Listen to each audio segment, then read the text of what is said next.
All right. Hello, everyone. Welcome to the Millennials Are Old podcast. And you know what, Brian? I'm not even going to get into a really awkward, improv thing that we always do because you know what? I just want to get right into the subject this week because we have a great guest, a guest who's been on the show many, many times. Scott, how are you doing today, Scott? I'm doing all right. I don't know about many. I think this is my fourth time on here, but yes. I think so. It is always a pleasure to be with the Millennials Are Old podcast guys. Heck yeah, man. So this week you wanted to talk about buddy action movies or just buddy cop movies, etc. Is that a good summation of what you want to talk about? I think the way that I sort of thought about this, I think when I pitched the idea to you, Taylor, I might have said buddy movies, and I specifically meant kind of buddy action movies. And I think that's because it was a conversation that Scott and I had kind of stumbled upon. I think I had the idea after we were talking about 48 Hours, I think. That's a thing that I'd considered doing an episode on for a while. And then we did some headier shows and we did some kind of different cultural episodes. But we'd been talking about having Scott back on for a while, and I thought that would be a good topic to kind of tie into some of the things we like to talk about. Kind of ties to an era of cinema that I know we talk about with Scott a lot. So I thought we'd kind of talk about just kind of that subgenre and its tropes and trends and kind of its golden age and kind of where it sits right now. Well, you mentioned 48 Hours, Brian. Some people have said that that's the first buddy cop film, even though technically the two buddies, if you want to call them that, are both not cops. Yeah, I had that same thought watching it. I don't know if I'd say it's the first. I watched a few in the last 3 weeks or so. I've watched or rewatched several. I don't know if I watched any for the first time that I hadn't seen before. 48 Hours, maybe not the first, but it is maybe the best example if you had to explain it to someone. The go-to buddy cop movie was Lethal Weapon. Exactly. That's definitely the one that I'm most familiar with. That's for sure. When I think of buddy cop movie, I think of Lethal Weapon for sure, and it's 15 sequels. There's only four of them. Actually, there weren't supposed to be four of them. Originally, Danny Glover and Mel Gibson said that they were going to be done after the trilogy, but Warner Brothers kept on offering, and they finally gave in to make part 4. And thank goodness they did, because I like part 4 a lot more than part 3. I agree with you. I think the only Lethal Weapon film that I would say that I love, the first one. I think it's up there with 48 Hours as the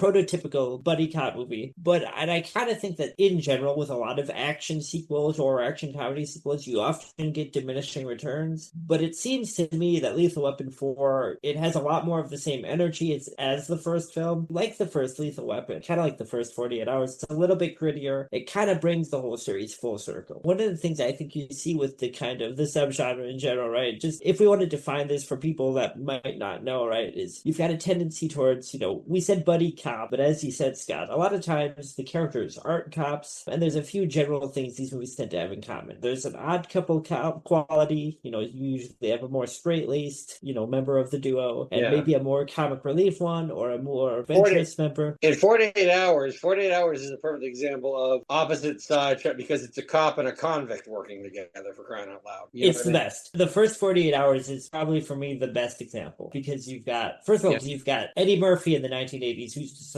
one of the most charismatic, leading man, one of the funniest people, I think, to come out of Hollywood in that era. And you cast him in this kind of gritty crime drama. You kind of just drop him in there and you see what he does. And you've got more or less the same format or a similar format or a similar dynamic in Lethal Weapon. You've sort of got the same dynamic. I'd say it's a little different in Red Heat, which is, again, I think a really good example of the same general. They kind of subvert them in interesting ways, but I think a lot of people have accused Red Heat and 48 Hours of being the same movie. Not the same movie, but they are the same director. They do kind of work in the same themes, right? It's kind of the blueprint or the skeleton of the same story interpreted in different ways. I love both those movies. I like Red Heat more than 48 Hours just because I think it's kind of a strange movie to come out of a major studio. This is the thing you wouldn't expect or you wouldn't see a lot. Another thing I noticed rewatching several of these movies in a row is there tends to be kind of a conspiratorial element to the crime or to the enemy, right? There's usually, if not a mystery, then there's some sort of espionage or something involved, and that kind of puts your protagonists in a position where not only do they have to learn to work together when they have all these differences, right? Nothing. If you look at anything, and this goes this is even true for not even buddy cop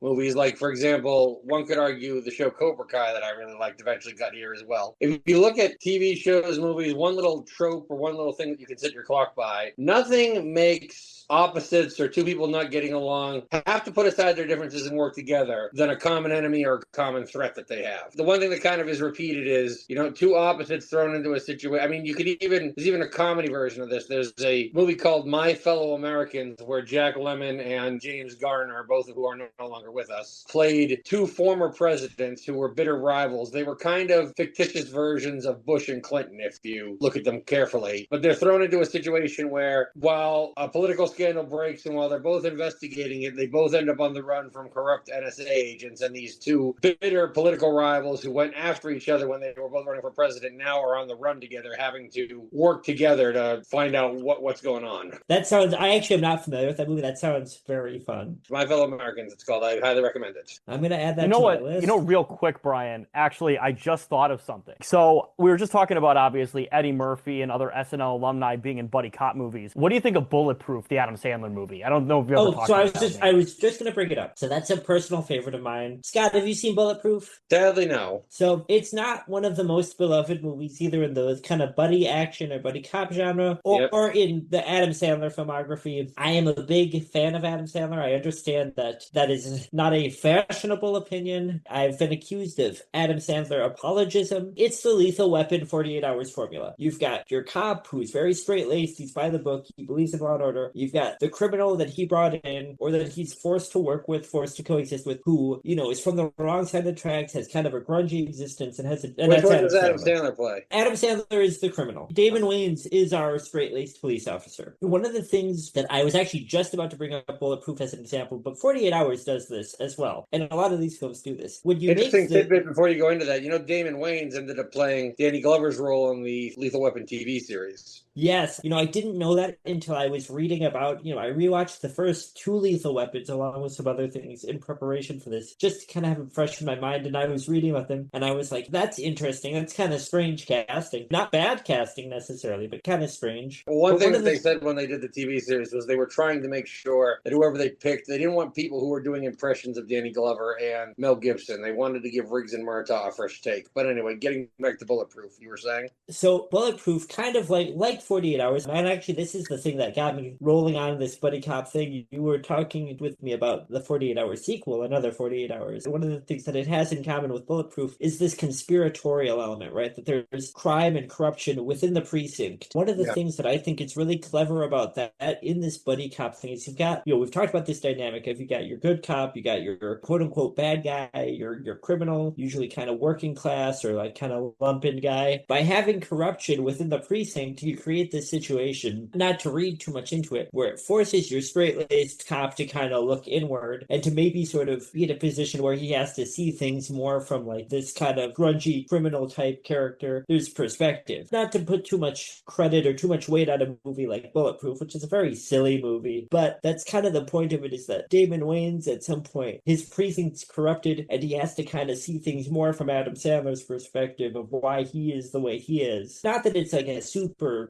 meaningful or super profound thing, but I do think it's a clever way to reconcile the two different characters, you know. Yes. You know, another television example. Well, first of all, real quickly, have you guys have heard of the movie Catch Me If You Can, right? With Tom Hanks and Leonardo DiCaprio? Yes. Okay. Yes, absolutely, yes. Okay, well, when the movie ended, when Frank Abagnale, by the way, there's some debate as to whether or not his story is even true, but we won't get into that right now. The very end of the movie, we just see the very beginning of Leonardo DiCaprio's character working with Tom Hanks. Now, if this were a true story, I always thought they could have made a sequel to Catch Me If You Can, even though it's based on a true story, because, I mean, if Frank Abagnale really did help the FBI track down a whole bunch of forgers, I'm sure there's a case or two that Hollywood could buy the rights to about Frank helping Carl Abernathy track down a criminal. I would have liked to have seen that. Well, apparently somebody at the USA Network kind of thought the same thing, because they created a show called White Collar that's about a paroled criminal helping the FBI. And his name is Neil Caffrey. He's a master forger. He was convicted of bond forgery. He strikes this deal to wear a tracking anklet, and he works with the FBI agent Peter Burke, who caught him. And Matt Bomer and Tim DeKay, who play Neil Caffrey, the con artist, and Peter Burke, the FBI agent, just have great chemistry. They're really good friends in real life as well. And the show was on for 5 seasons, and they're even talking about a revival called White Collar Renaissance that's supposed to be coming out soon. But, you know, you always hear about these revivals or these sequels. Like, there's been rumors of a Lethal Weapon 5 for a couple years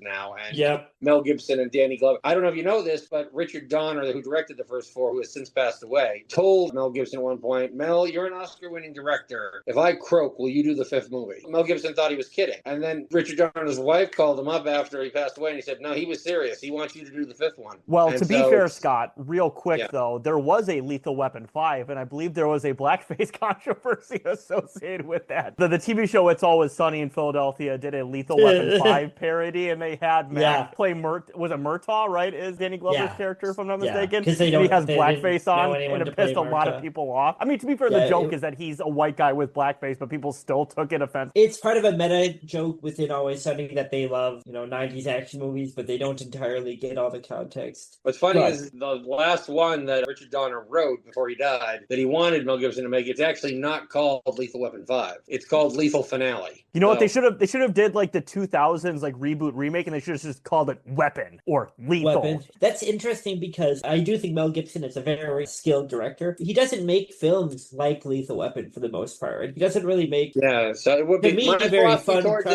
While I would watch it if it happens, the last time we had a part 5 made by a different director after the first 4 movies were directed by the same person, we ended up with The Dial of Destiny. Oh, yes. Right. Ooh, yeah. God, I remember that's a Pirates of the Caribbean movie, right? No, The Dial of Destiny is the Indiana Jones movie. Yeah.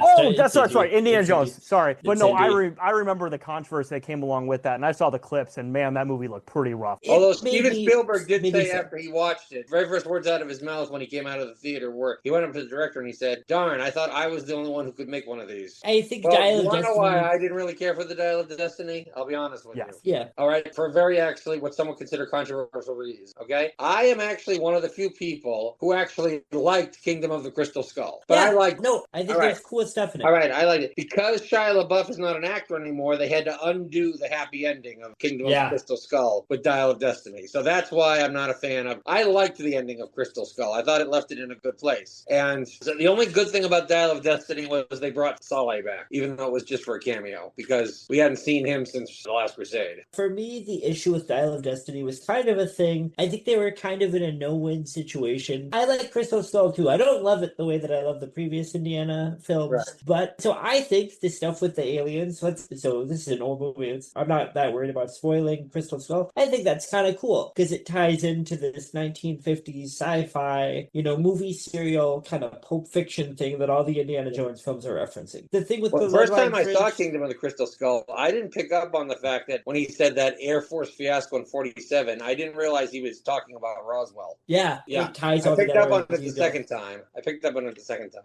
So with the final Indiana Jones movie, I think they were in a no-win situation. So I don't love the concept of Indiana Jones having an adult son, but I don't hate it either. I think there's potential in there for some interesting stuff, and they do some cute stuff with it in Crystal Skull. Yeah. I think, like you, undoing it, which is because Shia LaBeouf, a pseudo-retirement, it does kind of undo the continuity. It feels a little disappointing. I also just think so much time had passed by that point since Raiders of the Lost Ark. Unfortunately, there is, in live-action filmmaking, there is sort of a real-world time limit on sequels. And I just think that they probably hit that point, which is not really anyone's fault, Yeah, anytime you have to, let's put it this way, anytime you have to, you see, you don't have a story if you don't have a problem. And sometimes the only way you can create a problem is to undo the happy ending you did in the previous film, okay? Aliens. Okay, Aliens 3. Yeah, I haven't seen Aliens, I'm sorry to say, but I have heard about it. I've seen Alien 3, Brian, but I've not seen Aliens. That's freaking hilarious. What?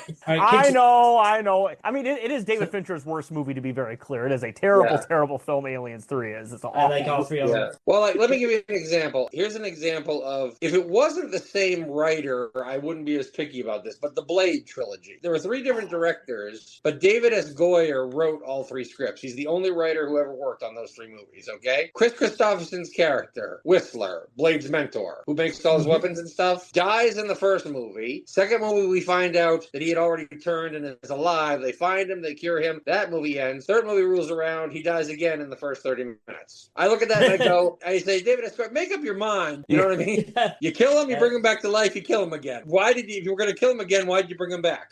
I also wonder if part of that is because I think audiences, like fans of the Blade trilogy, they really like Chris Christopherson in that role. Yeah. So I partially wonder if that was sort of reverse engineering just to bring him back. Maybe I'm speaking for myself. I like Chris Christopherson. I like seeing him. That sounds like Mortal Kombat rules. Just every time a movie character dies, they just bring him back in the next movie, and they're like, "Yeah, he's just back, I guess." I don't know. And they're lucky that it's a film that inherently involves the undead, so it's fairly easy. That is true. Yes, but speaking of undead, real quick though, Brian, I did just have a thought just now. Is that we actually kind of covered a quasi-buddy cop movie, maybe a bit of a subversion of the buddy cop movie, and I think that would be a good subject to go to at some point as well, is the movie Dragged Across Concrete, which has elements of buddy cop in it, if you think about it, with Vince Vaughn. We're just talking about Mel Gibson's character in that movie. It's very much a buddy cop kind of movie, but the difference is there's no straight men. They're both the same character in that movie. Well, the other thing is, if we want to talk about Dragged Across Concrete or any movie like that as, like, I hadn't thought about that. Scott, are you familiar with Dragged Across Concrete? Sadly, no. It's a deeply unpleasant movie. But when you said there's no straight man, there was one thing my mind immediately went to, and that was another example of the buddy cop genre would be the 4 movies Bad Boys. Yeah, I wanted to bring them up. Yeah, one of the interesting things you should know about Bad Boys is back in the day when there were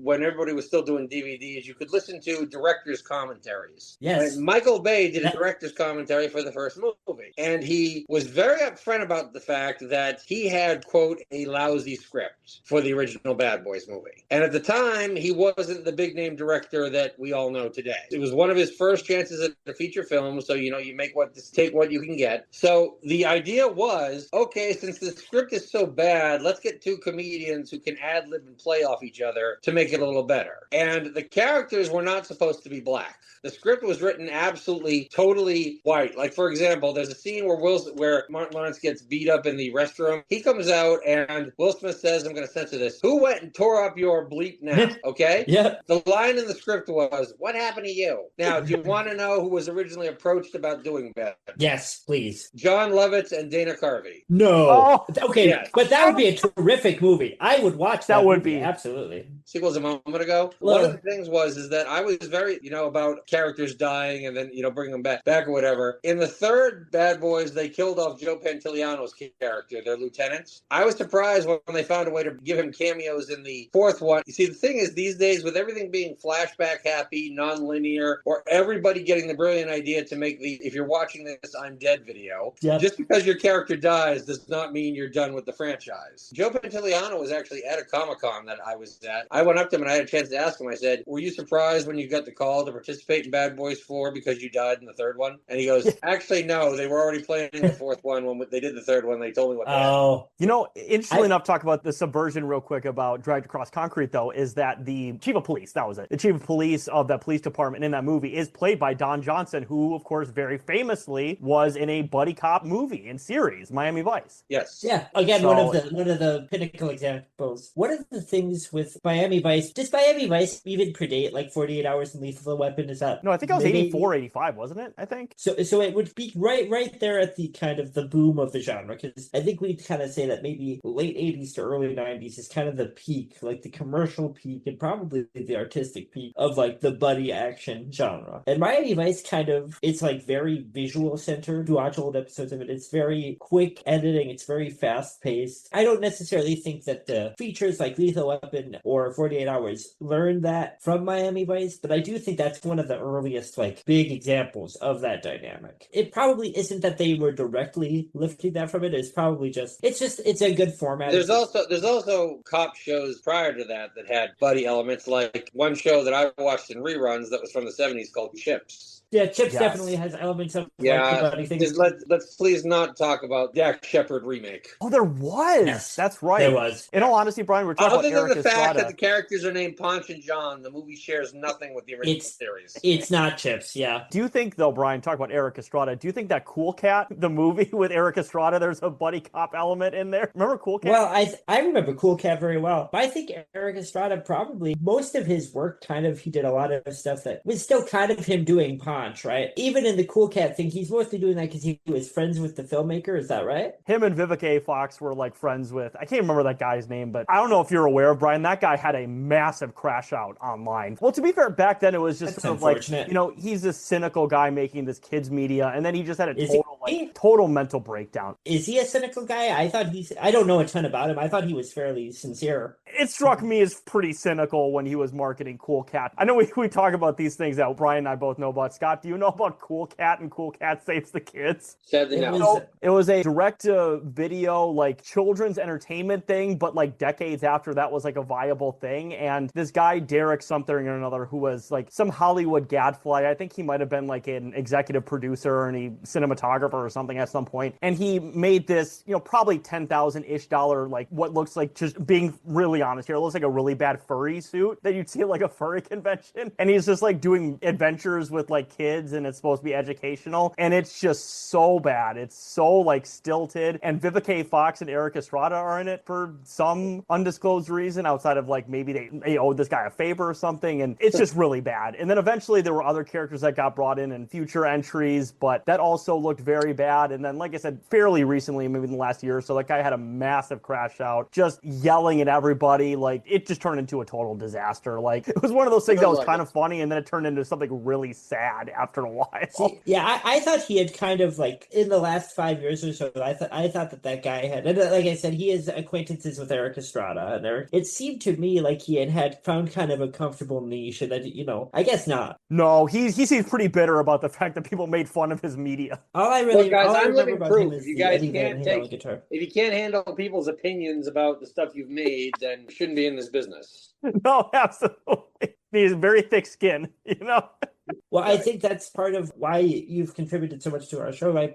And also you and Sean both, you guys have done a lot of stuff. So it's kind of funny. And maybe we're a little early to be getting into Reconciler and, Lucifer and the Father talk, but you guys have done a lot of stuff. So it's funny for that, like, somehow one thing that you guys did got traction and got plucked up and has, for a lot of people, become Which nobody is more shocked about than me. Because, I mean, never mind the fact that people are reviewing it and stuff. I mean, I told you, I can't believe people found the film, but the play that the movie's based on was, of all the plays I directed and wrote for my church, it was the one that I threw together the quickest. The fact that it was a throwaway play, it was a filler. So the fact that one was the one that someone wanted to make into a movie is like, how the heck did that happen? That's the thing, though, is that, talk about this sort of like unintentional like hit thing, right? Like, there was this, I can't remember which band it was. What was it? Warrant? Was that the one who made American Pie? Or not American Pie, Cherry Pie. That song? That's Warrant. And like the guy wrote that song in like 5 minutes on literally on the back of a pizza box, and that ended up being their biggest song, and it like destroyed his life. Like, just straight up, it was one of those things where, like, he talks about in documentaries, like, I should have, like, done horrible things to myself instead of making that song. Like, in those documentaries, he looked like he was very sad about that song being, like, I think one of his issues, I don't know a ton about Warren. I think that as he grew older, he was kind of uncomfortable with that music video and with the way that song kind of made people think of him. That's my understanding. I think that he felt that he wrote it as a kid just because his label wanted a single. And as he got older, he felt like it kind of a lecherous song. I believe that's the exact word he used. And again, I don't know much about Warrant. I don't know. Maybe their other songs are the same way. Maybe they're not. You guys want to know another song that was to be, the music video was intentionally supposed to be bad and it was just supposed to be a joke, was What Does the Fox Say? Yes. Yeah. Yes, I remember that. That was like a Norwegian song or something like that. Something like that. The two brothers who wrote it, when it went viral and they were on everything from Ellen to Jimmy Fallon, they said, it was just supposed to be a joke.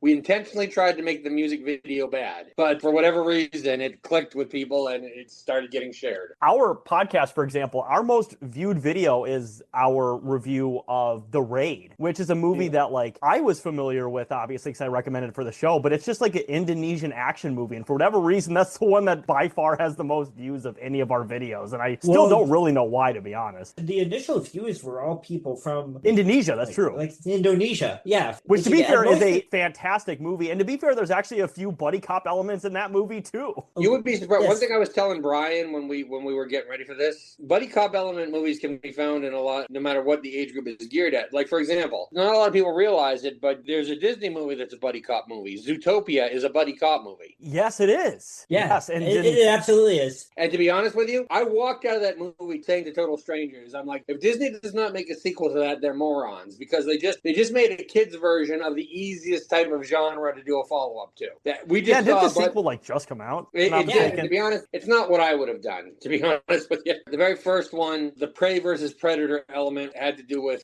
kind of an allegory for racism in the real world. So they wanted to keep that element alive. They wanted to keep that element alive. So the second one was all about mammals, because there were only mammals in the first one. The fact that you don't see any reptiles in the first one was not a mistake, because the writers had in mind that they would introduce reptiles in the second one and continue that theme. I just feel like the story that they decided to do, let's put it this way, they tried too hard to have Nick and Judy be at odds again, in my opinion. Which doesn't make sense. It doesn't work. Yeah. So first of all, Zootopia is already not my favorite Pixar film. But Zootopia 2, Scott, do you feel like the allegory in the first Zootopia, it's very straightforward. I'm not saying it's a straightforward subject. I'm saying the movie found a way to do it in a fairly tasteful and straightforward way that makes sense to adults and kids. Zootopia 2, so first of all, they're trying to do an allegory for a much more complicated real-world issue, which, Taylor, you're probably not going to watch Zootopia 2, right? So I'm going to tell you. It's about colonial displacement. So the reptiles were an integral part of building Zootopia, and then they were displaced and ejected from the city. Not that racism itself isn't a touchy subject. That is a much touchier subject, and there's a lot more moving parts to it in the real world. And they're trying to talk about it in this Disney movie. And also the allegory gets a little muddled. There's side switching, and I felt like the allegorical, first of all, you're right, Scott. It doesn't make sense for our two protagonists in that movie to be at odds again, because they've made their peace in the first movie. That's part of the thing with the buddy cop movie. But secondly, the thing that they're trying to make the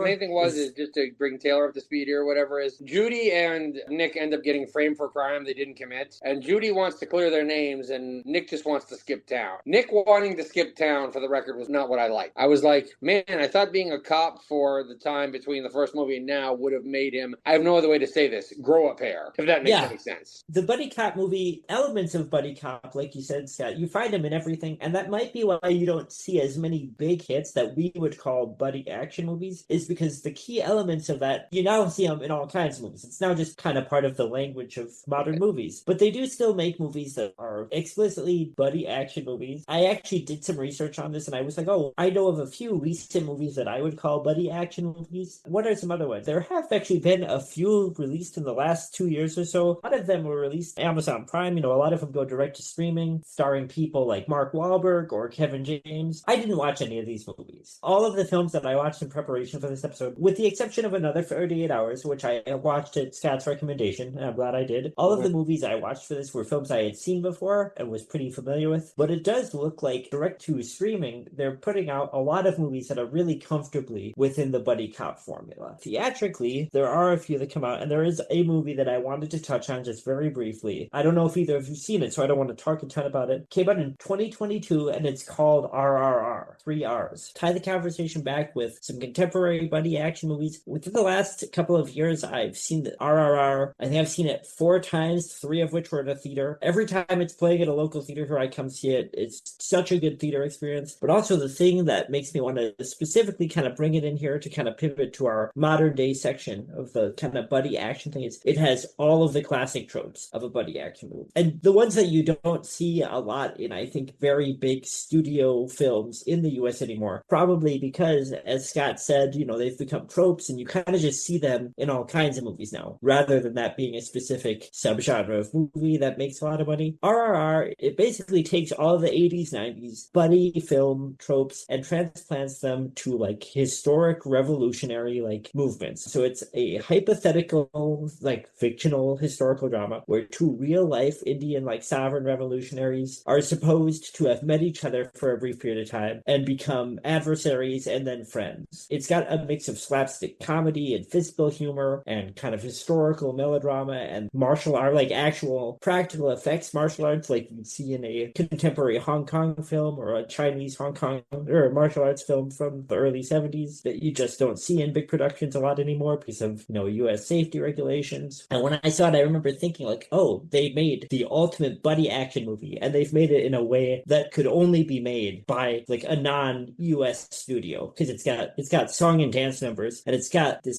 Three Stooges comedy, and it's got these historical references, and it's 3 hours long. It's all of these things that like a US studio would never greenlight, even though it's such a crowd-pleasing movie. For me, it's kind of, I would never say it's the perfect buddy action movie because it's so distinct and there's things about it that might seem seem strange to kind of a contemporary American audience just because it's like a cultural difference thing. But it's like the filmmakers have found a way to take all of the beloved elements of a film like 48 Hours or Lethal Weapon or even Men in Black, and they've made them relevant to this kind of cultural discussion like within their country. But it's also like it's very accessible. Every time I see it with a theater full of people, I assume that only a small amount of the people are there for like the historical drama. Most people are there for the comedy and the martial arts, and it always gets a huge response. Every time I see it in a theater, the owners say, "Who here has seen RRR before the movie starts?" And usually over half the theater hasn't seen it, and they cheer and they rollick with laughter, and you can hear people talking about it as you leave. Like, it's such a great experience, and it's especially for like a modern film that's a big production. It's really heartening to me to see something like that, because not to be too much of a downer, I just don't think we see that from American film studios, like big studios, that much anymore. Just doesn't seem like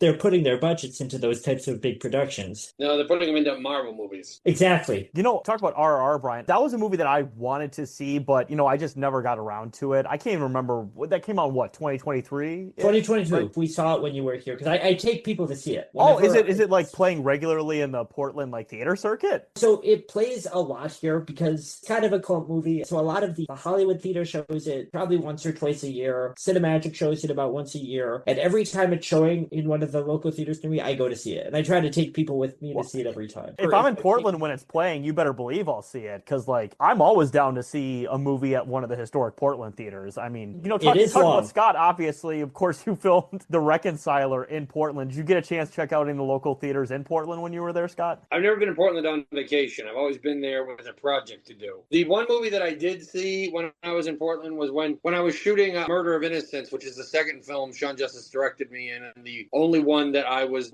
not involved in the writing of. I did have a few down days, and I took an Uber to a local theater, and I saw the fifth Pirates of the Caribbean movie, or it might have been the fourth. Well, I'm not sure. If you're ever shooting in Portland again and you have an off day, maybe. Yeah.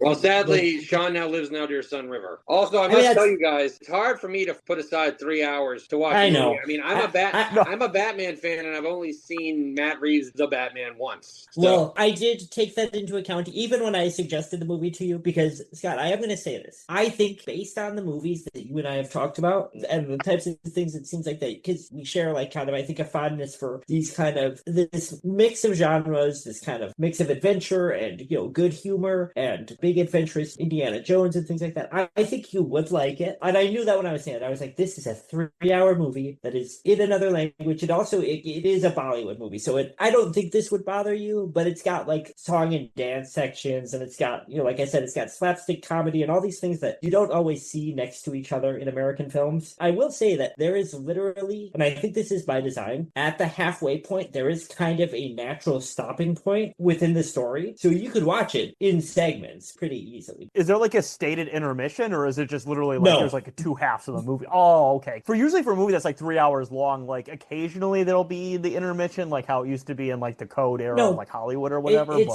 It's not quite like that. I would say about halfway through the movie, there is a perspective shift. It is a very natural point, and I think that's by design. So the filmmakers, because I think they made this film kind of with the intention of exposing a Western audience to these types of movies and these types of ideas. Because like I said, there's film tropes that are specific to Bollywood, but there's also historic and cultural themes in the movie that are specific there. I think it's almost kind of a way to like localize it to American or like Western audiences to a certain extent. So there is, at almost exactly the halfway point, if I'm not mistaken, there's a point where the story reaches a natural, like there's an ebb and flow to it where it's like, okay, the story is kind of transitioning to another section now. So you could almost watch it like 2 movies. No, absolutely. And I definitely will watch it, especially if like we're in Portland together. Like at some point and it's playing, for sure I will 100% see that. But, you know, speaking of foreign movies that have elements of buddy cop elements to them, I had just thought of another one, a foreign movie that has that, is the Bong Joon-ho movie Memories of Murder. Have you seen Memories of Murder, Brian? No, but I do know of it, but I have not seen it. I don't know if it's my favorite Bong Joon-ho movie. I mean, I love basically anything Bong Joon-ho has ever made, so I'm not going to say that like one is necessarily like significantly better than the other, but Memories of Murder is, I think it was his second directorial film. It was like his first like big directorial film, and it's a movie that is a adaptation of, or not adaptation, sorry, it's like a real life story of like a old South Korean serial killer that at the time was not found out to be who they were, but years later through DNA evidence they found out it was somebody else. And it's a movie that has buddy cop elements to it because Song Kang-ho, who is another South Korean Korean mainstay actor and the guy in it. They're like basically two rural bumbling cops in what at the time when South Korea was still under functionally a military dictatorship. So you have these like two guys who are basically... Oh, you mean until like 2 months ago? Yeah, no.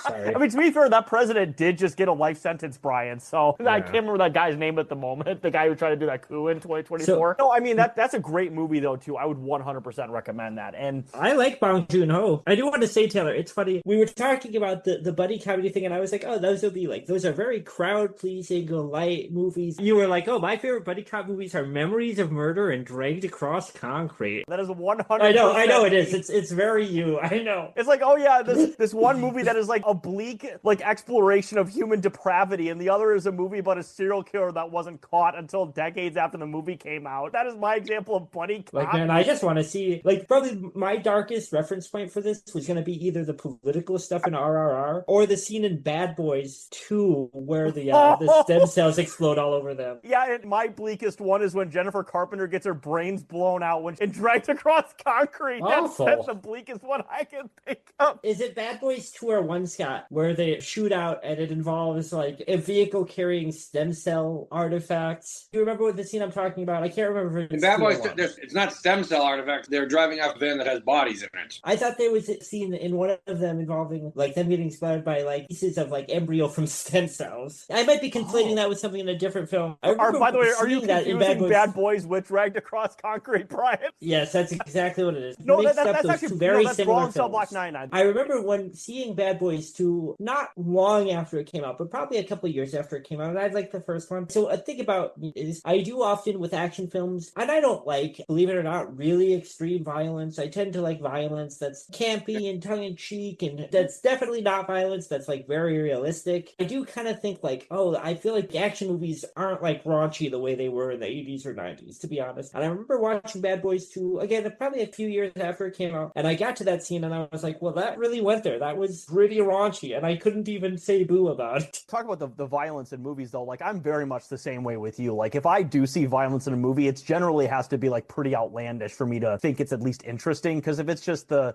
sort of 2000s era of like torture horror, like I usually don't find that stuff depressing, to be honest. And I know, Scott, I keep mentioning Dragged Across Concrete, but just in general, like I personally for you would not recommend any of S. Craig Zahler's movies. They are bleak, violent, horrible movies. I mean, they're great movies, but they're just horrifically violent movies that have buddy cop elements in them, but I would not recommend them. I actually think that if Zahler has a buddy action film, it's Brawl, to be honest. Well, to be fair, that's true, but also Bone Tomahawk also has buddy elements in it, because it's like in a posse like trying to find somebody. Well, that brings us back around to like what is maybe the prototype for one of the prototypes for the buddy adventure movie, which is a very big influence on Bone Tomahawk, believe it or not, but it is Butch Cassidy and the Sundance Kid, which is slightly different from your standard buddy cop movie, buddy adventure movie. Well, because they were outlaws. Yeah, because they're outlaws. Because it's a different era, the pacing of it's a little different. It doesn't quite have the thing of like one of them is clean cut and the others are ready. They're both renegades, right? They're both slick. They're both fast talkers and wheelers and dealers. But in preparation for this episode, I was thinking like that is maybe not the ultimate buddy adventure movie, but it might be one of the first to really fit into what we're talking about, right? I would say. Interestingly enough, if you're talking about like this sort of like the westerns, buddy gangs, stuff like that, would you consider something like Seven Samurai or like? I wouldn't, because to me, when we talk about the buddy movie, I think it's imperative that there's two main people and that there's a kind of a tug of war between the two personalities that learn to work together. I think once it's a group of people, that's kind of a different type of movie altogether. It's a bigger ensemble, kind of the arc is different. Although I love talking about Seven Samurai. I'm always happy to talk about Seven Samurai. I'm always happy to talk about the movies that were inspired by it. I would say that for the buddy thing, kind of what we're talking about here, it's specifically two people who have a polarity between them and they have to learn to work together while still being themselves. That's the broadest way that I could define this subgenre, right? Okay, that makes sense. Because, when you, obviously the buddy cop and the buddy action format, it's usually just like two people. I didn't think the idea that it could be fairly limited. I mean, you can't have a buddy movie where it's like 20 guys like just all hanging out. It would just be too much. Let me ask you then real quick, if I'm going to get real heady into this, with something like Ghostbusters, count is that then? Because there's like 4 guys. Yes, there's 4 guys. What I would say the difference is between, this is totally just arbitrary. These are just rules I've made up in my head. Forgive me. When it's a gang of people, when it's 3, 4, 5, 6, 7 guys, it becomes about a group and their interplay. But Ghostbusters don't have this opposite polarity between them. I mean, they do a little bit. Bill Murray's snarky. Egon Harold Ramis is very straight-laced, very scientific. Dan Aykroyd's a little bit more introspective, but they're all on the same side from the beginning, right? They're all professors who have lost their tenure, who are interested in the paranormal, and they're trying to find one. There's no arc where it's like Egon and Venkman are at opposite ends and they don't understand each other. They always understand each other, right? It's the same thing with, like, say, the Seven Samurai. Is like they have a unified goal and they're kind of, there's differences between them, but it's about them as a unified force. It's not them being in conflict with each other because of their natural differences. Again, these are all rules that I made up because I'm insane. There's something to be said for that too, because there has to be that dichotomy between ambitions, and there has to be that dichotomy between even professionalism, because that's of course the whole trope of like Lethal Weapon with, you know, Murtaugh and Mel Gibson's character, right? Is that one's like a working class kind of like scumbag and the other's like this fairly uptight cop. That it has to be that dichotomy. And I think I want to circle back to a movie that, Taylor, I don't know if you've seen. Scott and I talked a little bit, you know, in our messaging about this. Have you seen Red Heat? Scott, do you want to tell Taylor just a little bit about Red Heat? Because I think he'll be pretty interested in it. Like I said, it's from the same director who did 48 Hours and Another 48 Hours. By the way, just real quickly, not to get off on a tangent here, but if you see Another 48 Hours, I told Brian this. I said, there's a mystery element to Another 48 Hours. The whole movie, they're talking about this mystery villain called the Iceman, and his identity isn't revealed until the end of the movie. And I told Brian, if you figure it out anything before, a couple seconds before it's revealed, then you're very smart. And he actually figured it out about mid-movie. He was texting me while he was doing it, and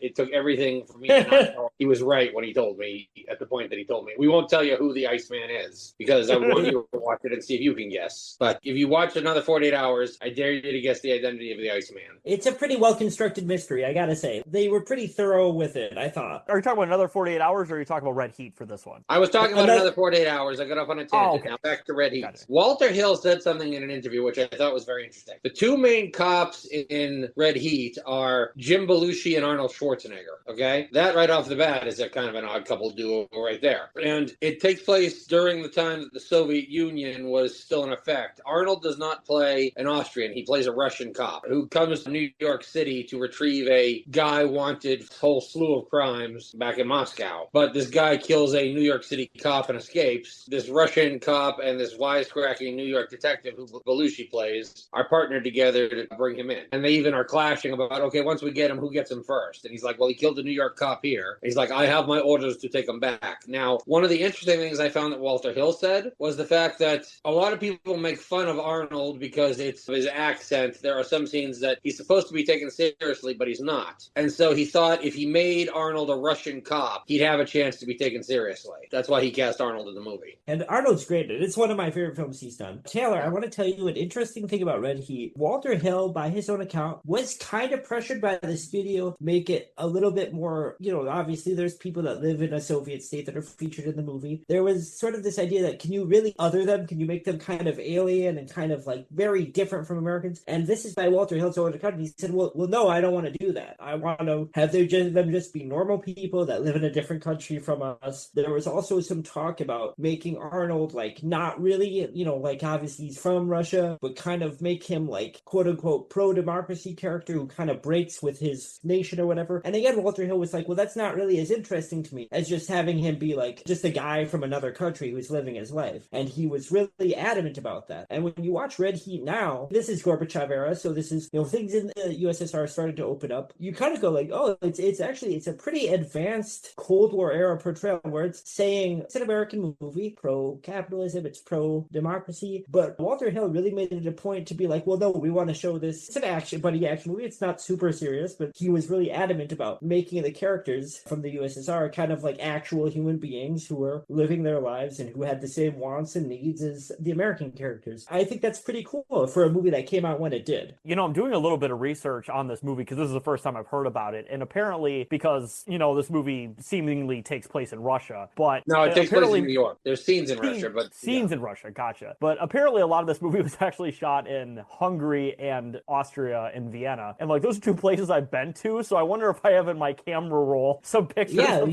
some sets that I didn't even know of this movie that existed. You could take I'll send you some later, Brian. Yeah, I took a Red Heat tour without even realizing it last year. As an aside, there is, of course, a film, Dead Heat, the horror buddy cop film, the horror comedy buddy action film, which is a play on Red Heat. So Red Heat's one of my favorite buddy action films, just because, and I actually wasn't aware that Walter Hill had directed all of these same films until Scott and I was like, oh, I know all these movies. I like all those movies. And then I kind of saw things that they had in common in terms of, and Scott and I talked about this a bit in our messages, he has a really gritty sensibility that not everyone that does these buddy movies has. But Red Heat's one of my favorites just because it's a really well-made movie. But Taylor, as you know, the themes in it, to me, are pretty cool. Like, just taking that push-pull between your straight-laced cop and your sloppy cop and making that kind of an ideological and cultural struggle, and then making this thing of that for a Cold War era film pretty humanizing, but also it's just a very good movie. It's a great example of a buddy action film. I think that's really interesting. I'll certainly give that a look at some point. And also,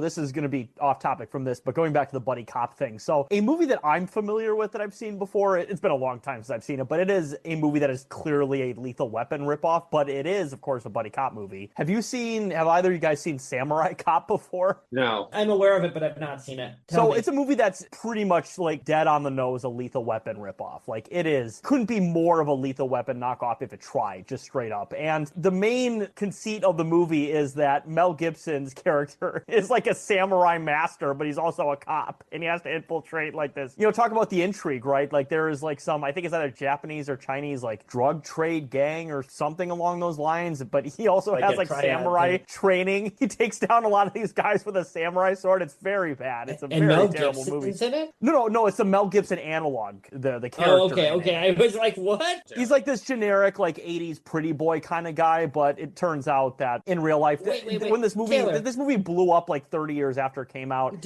and the guy did an interview when we lived together. I think we might have. I think I might have shown it to you, but I think I might have watched it alone. I don't remember, to be honest with you. It's a movie that's very forgettable outside of the fact that it's just such a goofy movie. But I think it was like 30 years later, the main guy, the guy who actually plays the samurai cop, did an interview with Red Letter Media from, of course, my home city of Milwaukee. And another connection, Brian, is that he's also from Portland. So maybe you'll see him around one of these days. But no, that is also another like very generic buddy cop movie. But it's a wild movie. There's some great scenes. It's also got Robert Zadar in it, Brian, who's also one of my favorite like B movie actors from back then. Yeah, I like. He has a very distinctive face. I love Robert Zadar. Well, one of the things with the buddy cop or buddy action genre, and people make jokes about it, it's been parodied, The Simpsons, it's of course been like kind of metaed in films like Hot Fuzz, is that there are lots of tropes that kind of make up the genre and make up these movies, but that also is kind of why a lot of them work. I'm not sitting here and saying I want every movie to be made up of tropes or whatever. Obviously, we like films that are subversive and that are really original, but the thing with the buddy kind of action thing is you take two personalities that are usually provided by your actors, right? And you say, we're going to throw these two different personalities into this situation, and every movie is different. Like, okay, so the basic bones of Lethal Weapon, 48 Hours, Red Heat, whatever, they're all relatively similar, but they all end up being very different movies because the personalities of the performances towards like different interactions. So there's so many movies we haven't even talked about, but like, as you said, Scott, like, and I wasn't aware of that, Bad Boys, what did you say, John Lovitz and Dana Carvey? Right. But you get Martin Lawrence and Will Smith, and you get a completely different movie. And actually, it wasn't even supposed to be Martin Lawrence and Will Smith at that point. It was supposed to be Martin Lawrence and Arsenio Hall. That was kind of considered to be one of Will Smith's first grown-up roles. Yeah, it's funny to imagine, like, Arsenio is too busy. I guess we'll settle for Will Smith. You want to know an interesting piece of trivia about Martin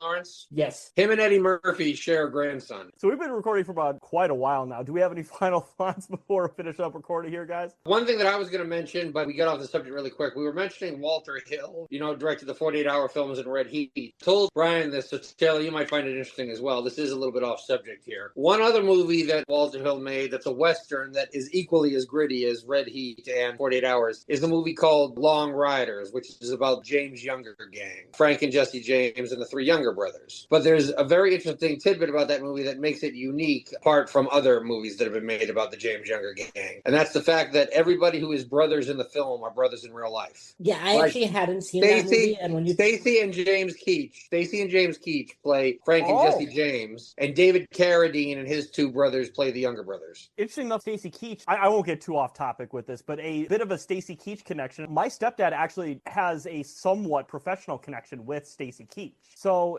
Stacy Keach, of course, he narrated the show, and I think it was a series of shows like World's Most Amazing or Best Cop videos or whatever. It was on Spike TV back in the day. And Stacy Keach reached out to my stepdad back in the day because there's an infamous video of him having a grenade blow up during a SWAT raid. I told you this story, right? You must have. Oh, yeah, I do remember this. And Stacy Keach was responsible for getting that video on national TV so people could see my stepdad get blown up by a grenade on TV. That's my Stacy Keach connection that I got. Did they ever meet and like talk about it? Did they ever have a... They talked about it on the phone, and they organized like an interview they had with him detailing the events and stuff like that. But I don't believe he ever met Stacy Keach, but he did talk to him on the phone, at least. So your dad had a grenade blow up in his pocket? Correct, yes. It was not like an incendiary or like explosive grenade. It was a flash grenade. That explains why he lived to tell about it. Oh, yeah. Well, I mean, I could get into so many details about that, but it was literally like a brand new flash grenade because the old one actually was fairly incendiary and explosive, but the new one was just like the regular like flash grenade you think of like when you see a movie. So it blew up in his pocket, but it literally just blew his pants off and gave him like a few third-degree burns on his leg, but he was fine otherwise. So I have the video. Maybe I'll send it in the chat one of these days and edit it down. It's a pretty wild video for sure. It'd be funny to see someone having met your stepdad to be like, oh, I know that guy, and then be like, oh no. Oh, he's proud of it. He tells people about it all the time. He's got the replica of the grenade in his basement. So we were talking a bit, Scott, about how Walter Hill has this sort of, we've talked about it quite a bit here, this sort of grit that you wouldn't necessarily expect in the types of movies he does. What is the last thing he... I honestly don't know. A lot of his movies that have kind of like a darker tone or a darker picture were the ones he made in the 80s. Like, I can't quite put my finger on it, but if you look at Red Heat, The Long Riders, and 48 Hours, the picture looks kind of dark, but if you look at another 48 Hours, the picture looks a little brighter, if that makes sense. No, it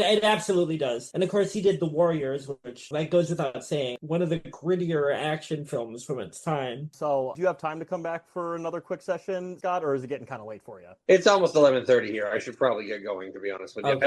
I have to get up pretty early to do one of my other day jobs. Oh, no, that's totally all right. So, we usually get to pluggables right afterwards. Do you want us to plug anything besides Lucifer and the Father? Pretty much it, so. Do you want to come in on again in the near future? Maybe, I don't know. I don't know. It's hard to, I mean, if you have a subject you think I can add to, that'd be great. I'm just of course. happy to say my magic business is kind of busy right now, so. Understood. All right, well, have a good night, man. Okay, good night. And once again, Scott, thank you very much for being on the show. You were a pleasure as always. Thank you so much. But he did have to cut it short here because he is an hour ahead of us on the time zone here, so we want to be very respectful of his time. But once again, thank you very much, Scott. And then let's get into our pluggables. So you can follow me at Carlos Chantor on Twitter.com. And as well, please follow and subscribe to us on both our YouTube and our Spotify channels, where we are uploading every episode simultaneously to both platforms. And as well as always, please donate to Lucifer and the Father campaign. You know, of course, we just had Scott on, who is very magnanimous to be on an episode of ours where we talked about buddy cop movies and the buddy action genre. Sean and Robert are also incredible guys. They've been very helpful to the show. They've really been like our greatest supporters, like genuinely. They have been our biggest supporters. They've always been there for us, and we've,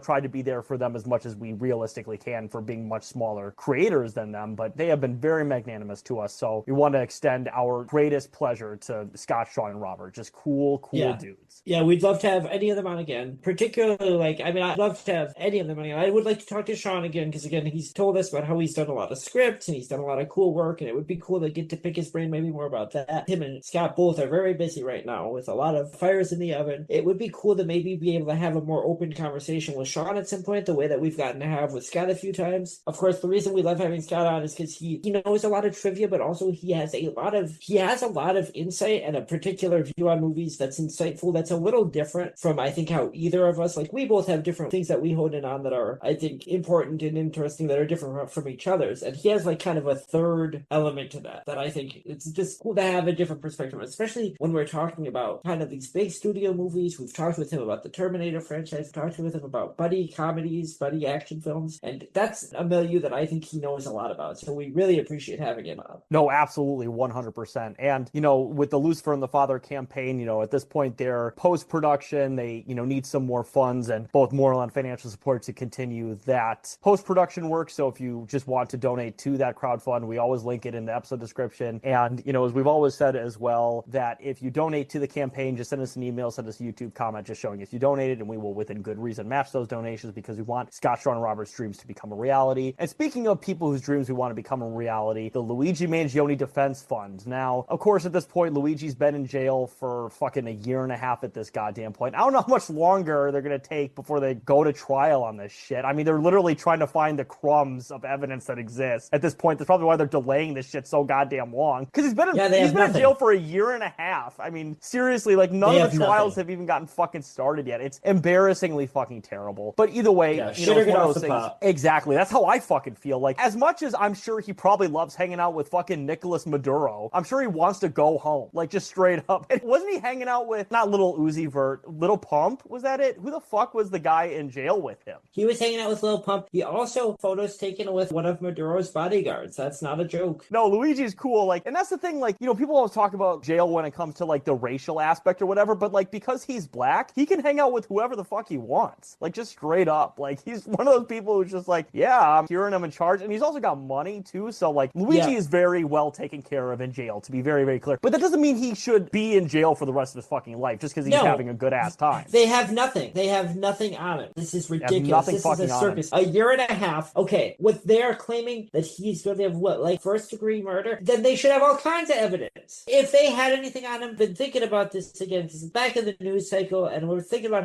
how long it's been. In any case where they had anything on him, they would have rushed this to trial. There's a reason why the DA's office in Los Angeles is trying to take this David shit as quickly as possible, because he's so fucking guilty. But they've been sitting on the Luigi shit for well over a year now, because they have fucking nothing. They have absolutely nothing. And, like, to be clear, I want to also be clear here, is that Luigi is the coolest Patrick Bet-David fan times a million. He is by far the coolest Patrick Bet-David fan. Do you know about that, Brian, that he actually wrote a letter to Patrick Bet-David recently, Luigi? I mean, by far the coolest Patrick Bet-David fan by a lot. I mean, we love Luigi. If you remember, he also was really excited to get the Lion King Happy Meal.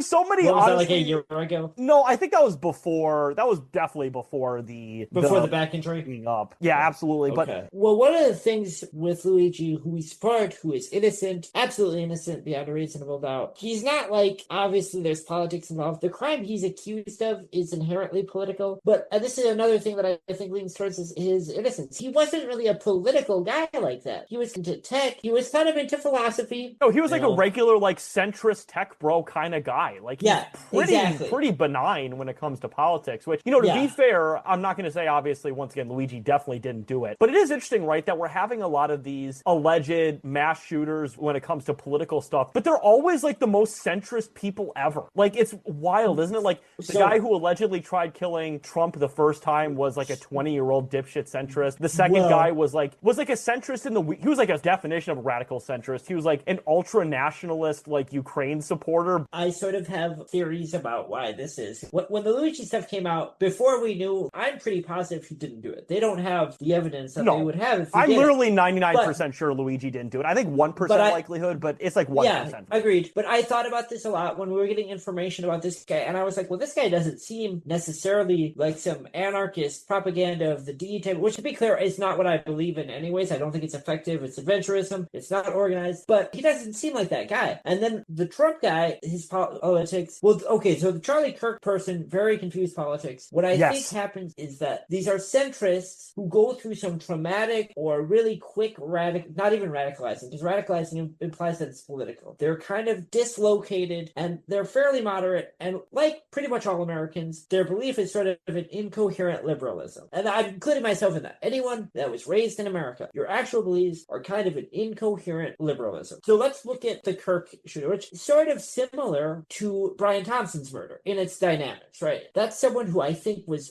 fairly conservative, but probably a moderate conservative just by their upbringing, who went through some sort of very rapid change of beliefs that was not very grounded. So very centrist by Utah standards. Like, that is the most centrist Utah guy you could possibly be. This is conjecture. This is my personal theory. Raised pretty conservative, basically centrist, went to school and kind of became moved left, but not in a coherent way, but in a way where it seems like they then said, because I'm going to say that person is the person that shot Charlie Kirk. All the evidence points to that. So what I think is that they were raised fairly reactionary, and they went to school and they met other people and they were exposed to other things. The thing that Republicans are terrified happens, but they didn't have any sort of material analysis for that. They just were exposed to different things, and they had a very quick change of beliefs, but they were still kind of acting as that Republican reactionary idea of a liberal, and that they thought that's what being being like a progressive was, and then they acted accordingly. I'm not explaining this well. Do you kind of know what I mean? Does that make sense? No, I know exactly what you mean. Like, it was somebody who was raised in a very neutral way for what their community was, and then just very quickly got quote unquote radicalized through whatever means, and then just took this extremely radical action. Because another connection is between a lot of these alleged assassins, right? Is that outside of Ryan Routh, they're all pretty young. Like, they're people who, and this is just being honest, somebody who once was a very young man myself, obviously, is a lot of young men are very rash. They don't really think things through. They have these like massive like coming of realization things, and they feel like they have to act on it immediately. And usually in the worst case scenario, it usually just leads to guys like quickly adopting like a fucking workout regimen that is basically just a disguised version of like an eating disorder, or like getting really involved in a video game community that takes, and most of them outgrow it. But for like the single digits percent of them that do this, they end up in this incredibly self-destructive path that eventually leads into either their own literal death or the death of their like their social lives, whether it's going to prison or ending up in a cult or whatever. Like, that's the single digits percentage of guys who have these like just rapid realizations of like forlorn youth, essentially. It happens to a lot of guys, and to be fair, like with guys, it's just far more extreme. Like, that's the thing. Because it's part of how we're socialized, is to think of ourselves that way. It also leads, real quick on top of it, it leads to the male loneliness epidemic to a certain extent, because the idea of you basically going out on your own and being this adventurous person with whatever fucking thing that you do isolates you in a lot of ways, because like, who wants to be with somebody who has like, an eating disorder? Exactly. All the things I mentioned are extremely antisocial things, to be honest with you. Pretty much all of them are.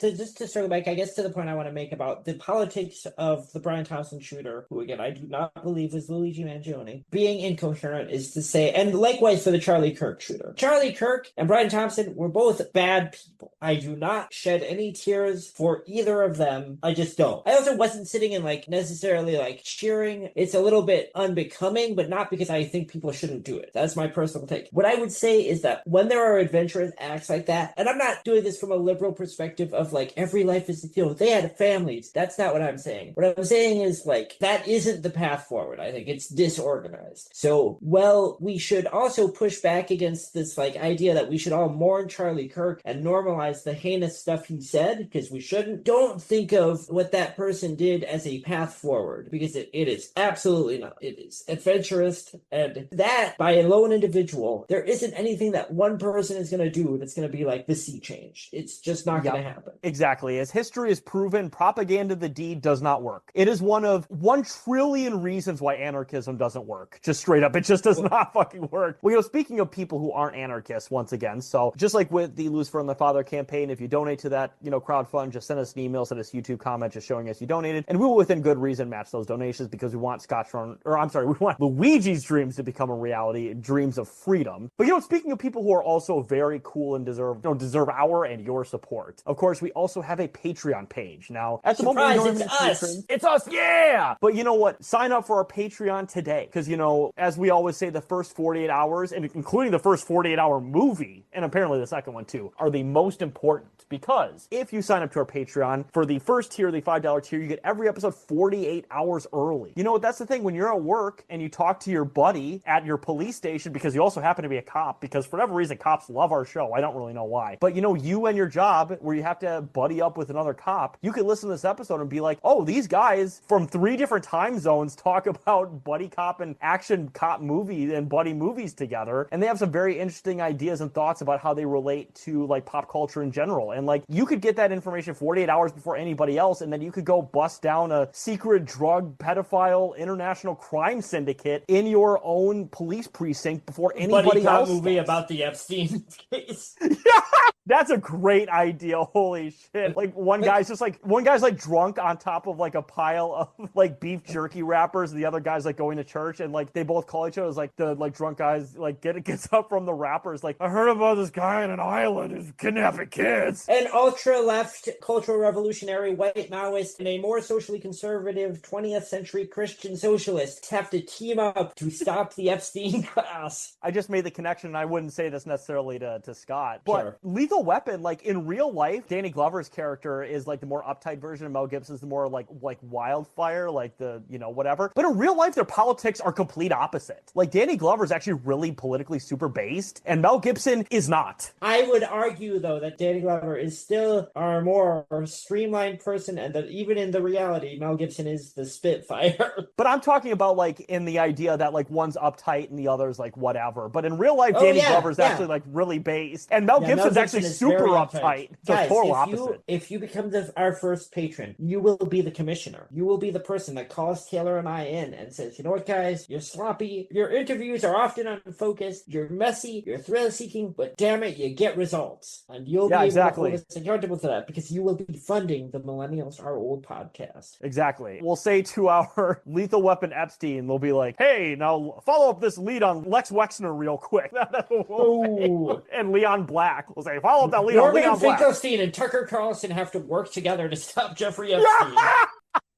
Norman Finkelstein's like, you know, we have to find the guy who kidnapped all these kids. And Tucker Carlson's like, what are you saying? You fucked a child? Are you saying you fucked a child right now? Tucker Carlson's like, wait, all these kids are missing. But what does that mean? Why are you saying this? What are you talking about? Are you telling me that the race that was themselves genocided is now doing a genocide? That's exactly right, Tucker. Oh my God, we need to make this bit a reality. It's a good thing that Scott went to bed before we did our plug-in list. We weren't able to do this the whole show. We're getting it all out of our system. Hey, to be clear, Norman Finkelstein has canceled himself many, many times. When I saw him speak, he literally did use the R word many times. Let me tell you, I like Finkelstein. People sometimes, you know, his last book, and I like the book. It was a left analysis of cancel culture. That's literally true. No, I love Norman Finkelstein too, but I remember he used the R word several times, and I'm like, you are at a school in 2025. Yeah, I know. The police also had to be escorted because a Zionist group were threatening to kill people there. Of course. So, I mean, of course. That was a wild time. I'm so glad I got to see Norman Finkelstein speak. That's awesome.